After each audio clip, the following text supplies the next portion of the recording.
आनंद Rathi wealth limited के chairman आनंद राठी साहब और साथ ही डेप्यूटी सीईओ फिरोज अजीज साहब दोनों हमारे साथ कार्यक्रम में शामिल हो रहे हैं। आप दोनों का बहुत बहुत स्वागत है सर। सबसे पहले नतीजे हमारे दर्शकों के सामने रख दूं।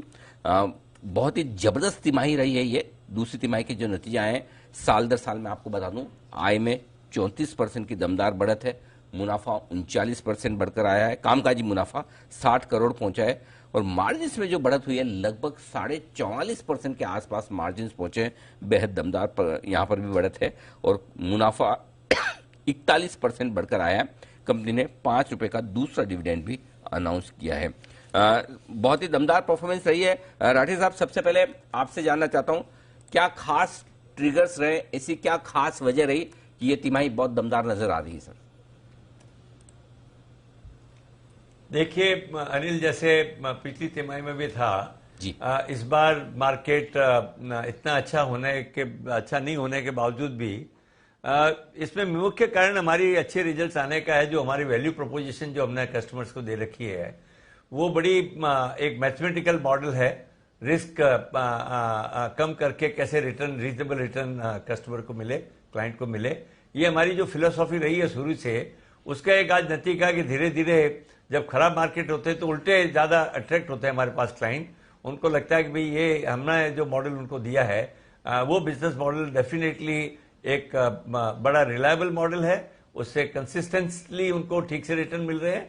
तो मेरा मानना है कि मेन रीजन जो है ये हमारा जो वैल्यू प्रोपोजिशन हमने कस्टमर्स को दे रखा है वो मेन रीजन इसके कारण रहा है।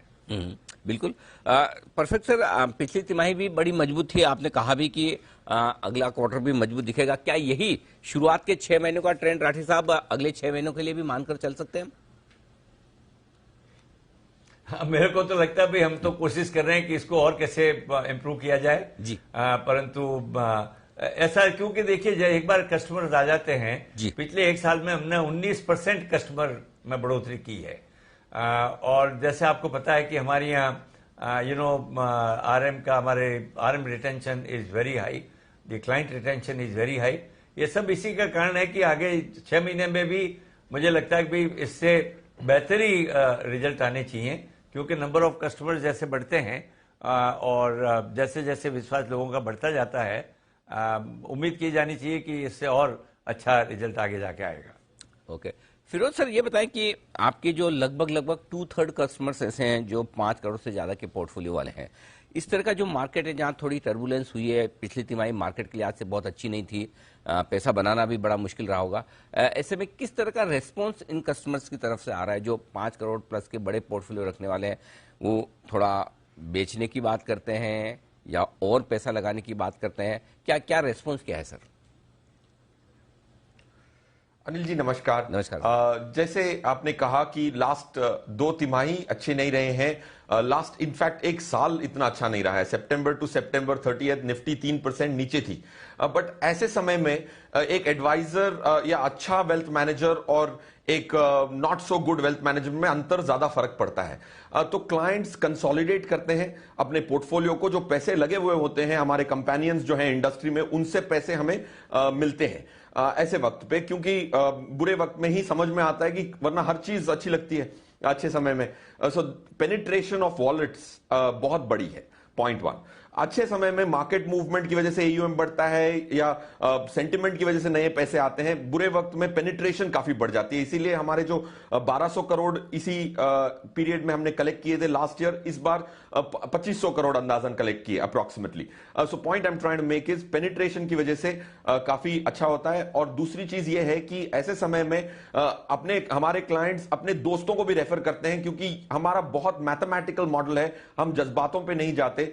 इसीलिए आप देखेंगे कि ये 2 तिमाही में हमारी जो इक्विटी परचेज है हमारे क्लाइंटों की बहुत अच्छी रही है, क्योंकि अच्छे समय में अगर आप नीचे के समय में, डिस्काउंट के समय में खरीदते हैं तो पैसे बनते हैं आगे चल के।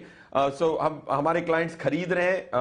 2/3 of our net mobilisation equity mutual fund में है, जो हमें बड़ी संतुष्टि होती है कि अच्छे लोअर दाम्स पे खरीदे जाते हैं तो 2-3 सालों में अच्छे पैसे बनते हैं। ठीक बात है सर। फिरोज सर, एक और चीज है कि आजकल बड़ा एक नया क्रेज, नया चलन जो हुआ है, बड़े वेल्थ मैनेजमेंट वाले कस्टमर्स जो आपके 5 करोड़ 50 करोड़ वाली रेंज वाले जो है वो प्राइवेट इक्विटी में बहुत पैसा लगाना चाहते हैं।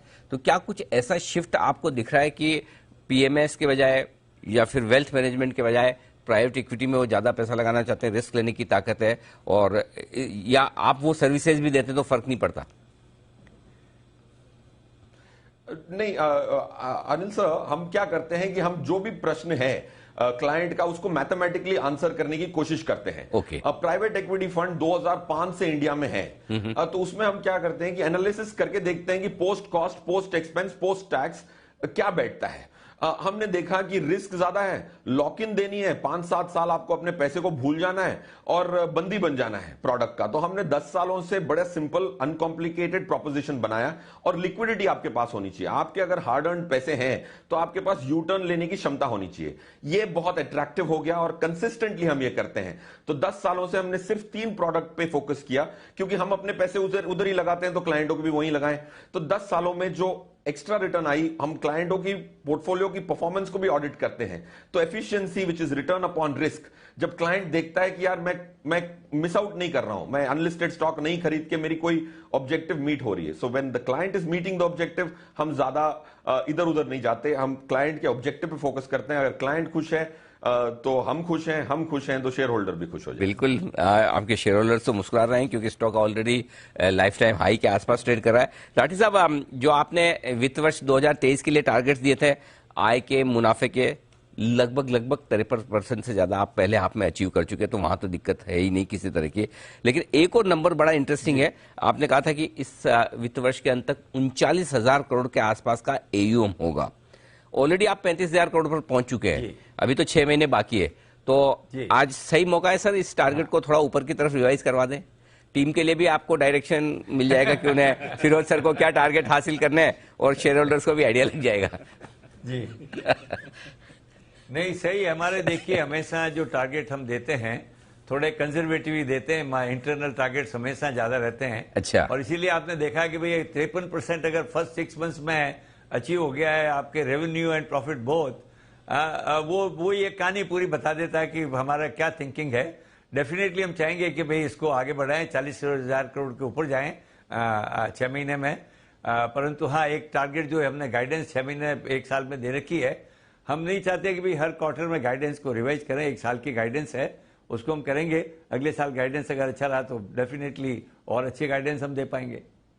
बात है सर। एक ओवरऑल रुझान मैं आपसे लेना चाहता हूं, चूंकि आप हैं, किस तरह के बदलाव ब्रोकिंग और वेल्थ मैनेजमेंट बिजनेस में दिख रहे हैं? क्योंकि पिछले 1.5-2 साल में नए अकाउंट काफी आए हैं, लोगों का इंटरेस्ट इक्विटी में काफी बढ़ा है। जो बड़े चेंज आप देख रहे हैं सर, बताएं। देखिए, सबसे बड़ा चेंज तो यह है कि लोगों का एसेट एलोकेशन में, इक्विटी में एसेट एलोकेशन पिछले 2-3 साल में बढ़ा है, और मेरा मानना कि ये रुझान चालू रहेगा।